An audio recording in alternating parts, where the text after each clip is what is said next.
CataractCoach.com, Cataract Quiz. What is the problem here? As you implant the IOL, something seems wrong. Look at that picture. What do you see? Now, here's the case. Everything went normally so far. Totally routine. Cleaned up the cortex. Looks like a nice capsulorhexis. Incisions look good. Good draping even. Eyes and primary. Here comes some viscoelastic. Fill up the capsular bag. All looks pretty reasonable, right? Watch carefully. Now, what do you think's going on now? Okay. Your tech loaded up your lens for you, so let's deliver the lens in the capsular bag. Look carefully as the lens goes in. What do you notice? What do you notice? What happened to the 7L rule? Leading haptic should look like a number 7. That is not it. That lens is upside down. See how the haptics have the S formation? S is for stupid mistake, and we don't want to do that. So this technician didn't know how to do it. But look at this. The surgeon's going to use 2 Sinskey hooks, 1 in each side port. And look at this flip right here. Pow, flip that thing right over. You got to be careful, make sure those haptics get flipped around too. See that? The haptics aren't quite fully flipped. You got to be careful they don't damage the bag. But look at that. Nicely done. And make sure the other haptics opened up too. Beautifully done. So there you go. There's a flip of the IOL inside the eye using 2 Sinskey hooks through the 2 paras. And now you can finish up the bimanual irrigation aspiration. Wow, good catch by the surgeon.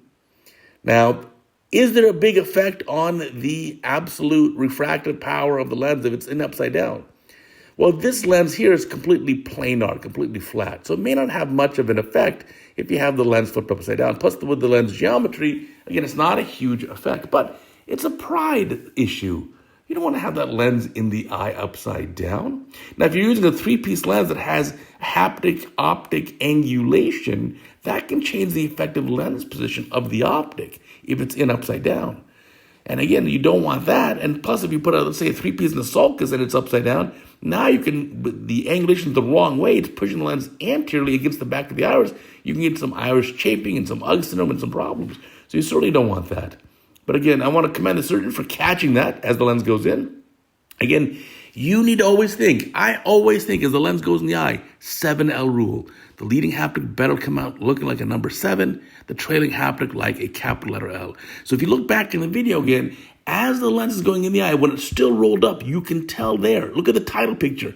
On the title picture, you can tell that the lens is going in upside down because you're not going to get that 7L rule here.